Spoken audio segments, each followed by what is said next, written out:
Hi everyone. Hope you're all well. Surviving week 8 of lockdown. Today we're going to look at a quick revision video going over some of Churchill's military decisions and his relationships with his generals during the Second World War. If it lets us go to the next slide. There we go. Right, so there's obviously developments happening in 1941. So in the last video, we looked at Britain being alone and looking at the isolationist view of the US and not wanting to get involved on the shores, and obviously the Nazi-Soviet pact that was drawn up between Hitler and Stalin. These things obviously changed when Hitler launches Operation Barbarossa, and then when the German allies, Japan, bomb Pearl Harbor. So Churchill gets his Grand Alliance that he always wanted, although, as we'll see in the next video that we do with his relationships with other war leaders, it's not necessarily the greatest relationship that he has, and sometimes it seems as though it was a bit of a relationship of convenience and necessity rather than want. Okay, the first thing we're going to look at is the Mediterranean strategy. So this is one of the main things that within the OCR exam we will look at as being one of the examples of his military decisions. So this is based around Italy and North Africa. Reasons for Mediterranean being so important is just access, I suppose. So we've got Gibraltar over on the left-hand side there, which is basically a gateway to the Mediterranean. And now Britain have control of that, and everything's great with that. Obviously, there's problems happening in Spain. But at this time, Britain have control basically to the gateway to the Mediterranean, and obviously to then the Suez Canal. And Germany don't have that. Germany only really have one opportunity to attack Britain from the sea, and that's through the North Sea, through their ports on the northwest of their country. So Britain are pretty strong when it comes to the water. So they're obviously concerned that if Italy, Germany allies, and Germany are able to control part of the Mediterranean Sea, this would be a major problem for Britain. Added to this is obviously North Africa and the importance of North Africa, Egypt, and particularly the Suez Canal. The Suez Canal is basically the gateway to the east and to oil fields, but also to parts of the British Empire, such as India specifically, and also the lands of Iraq, Iran, etc. Now, what Churchill doesn't want is to lose control of this. And this is seen by many historians as the main reason why he focuses so much on the Mediterranean. He faced a lot of criticism because of this, because obviously the Mediterranean didn't seem to have that much significance in the actual winning of the overall war. Churchill was blamed and accused of putting Britain's empire and imperial necessity first above the war, which we'll obviously look at in a bit more detail in the next video when it comes to the Russian front and also the role of America. But he was concerned about the British Empire. He builds up a Baltic front, Greece, Yugoslavia, Turkey, as a way of trying to defend Britain. The other issue that we've got as well is that with Germany attacking Russia, there's an opportunity that, if successful in North Africa under Rommel and the fall of Egypt, etc., there's an opportunity that the forces could meet up. Russia are getting pushed further and further south during the early campaigns, and Churchill was concerned that if Rommel and the German forces in North Africa were able to be successful against Britain, that the successful German armies in Russia would be able to meet up, and this would create a major issue in the Mediterranean, and also going further into the more eastern areas of Europe and into Asia as well.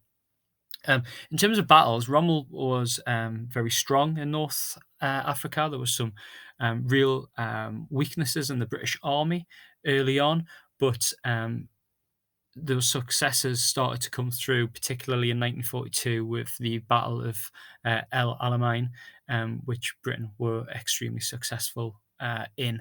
And obviously, this changes things in North Africa. The other thing to point out with Italy and this Mediterranean campaign is Italy is just seen as a weak country. It has no tactical significance. It didn't really have a threat to the Mediterranean or to Britain or the war in any way in terms of their forces. It was concerned that if Germany were successful, then Italy would be an easy gateway to the Mediterranean.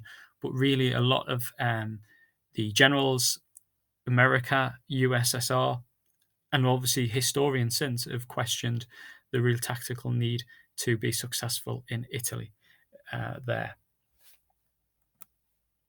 The other thing that we focus on is the bombing of Germany. So the tactics and the military decisions that Churchill makes towards Germany itself. And there's two main things here, which are Hamburg and Dresden, that we use as our examples. So Hamburg is in the north of Germany. It has it's a port basically, heavy industrial city with access to the North Sea.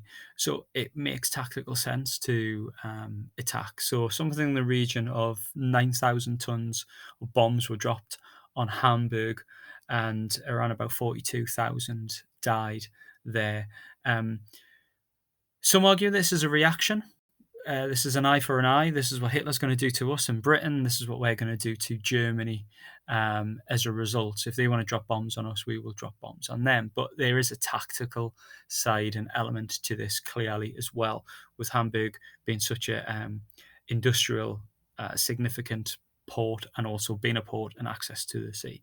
More controversial is the Dresden one, and there are questions have been put forward by historians over a number of years of whether or not this actually represents some sort of war crime and a decision to drop bombs on Dresden. Dresden was not seen as a city of industrial strength or significance. Nothing in the campaign previous to the bombing of Dresden over those 2 days really suggested that Dresden was ever going to be a target. There are first-hand accounts which we've looked at in class, which demonstrate that the people of Dresden were very surprised by this. They didn't feel as though they were ever, in fear.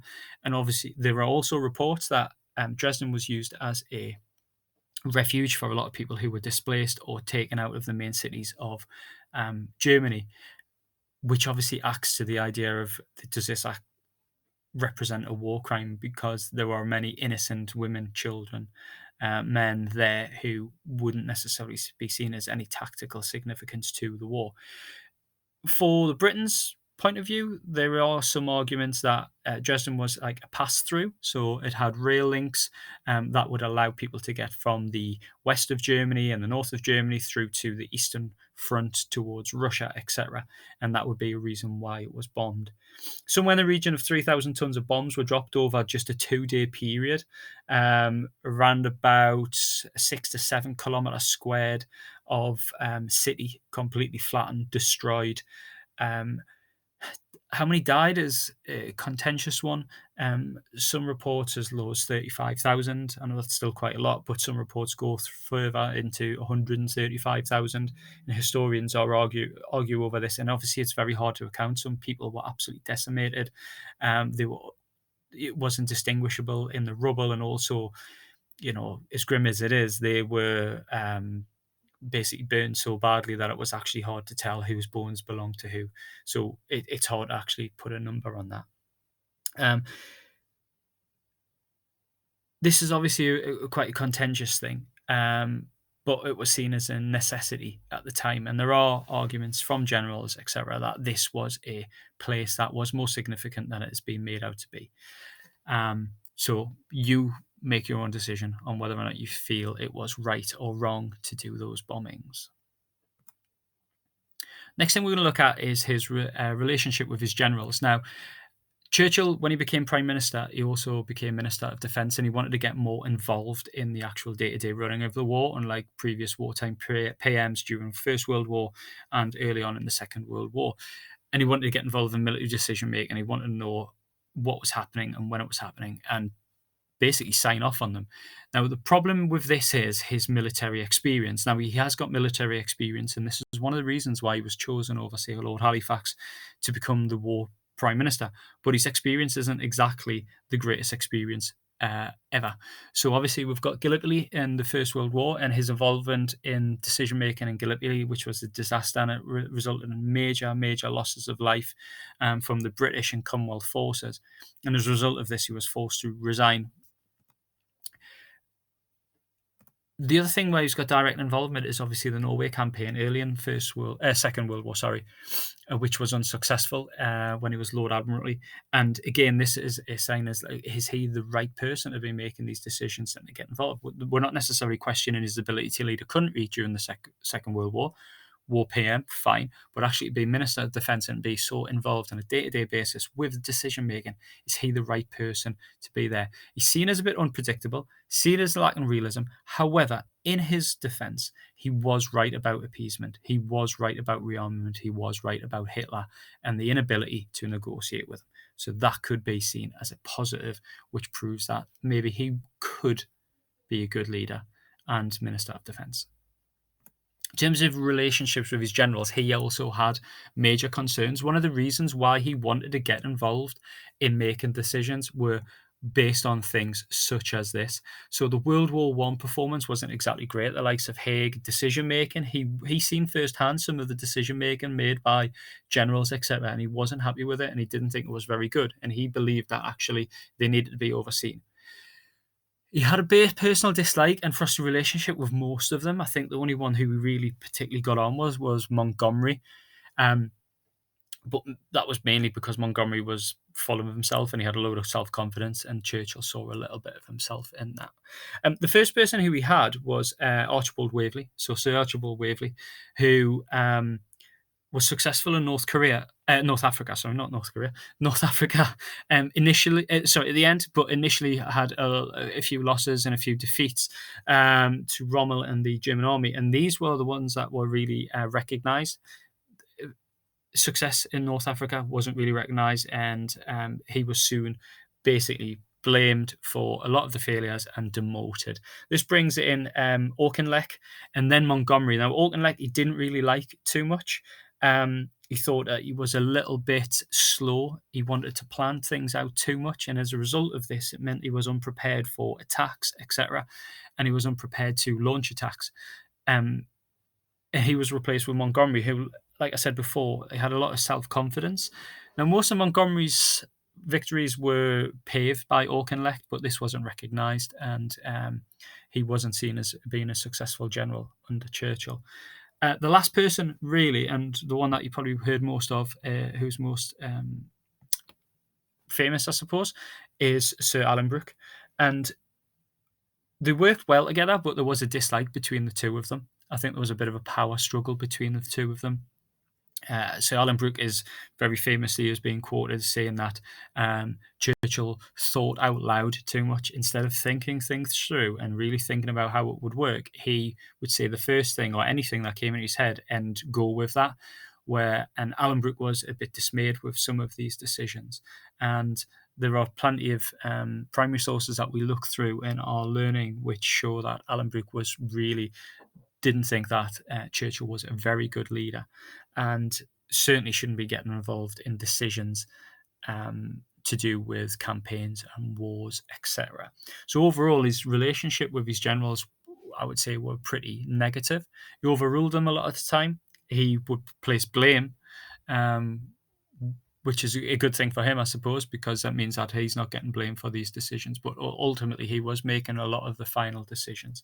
So his relationship with his generals was frosty. It was negative. It could have easily have backfired. Luckily, it didn't, but it could have easily have backfired. Right, so that is the run-through revision video for the military decisions of Churchill and his relationships with his generals. In the next video that I'll be putting out, it will be his relationships with wartime leaders and how positive they were and how effective they were in helping to win the war. Stay safe, everyone. Hopefully, we will see each other soon, unless the government change their mind about people going back to college. And if you've got any questions, leave comments at the bottom of the video. Don't forget to subscribe so you get these through coming to your YouTube as and when they happen. Take care and see you all soon.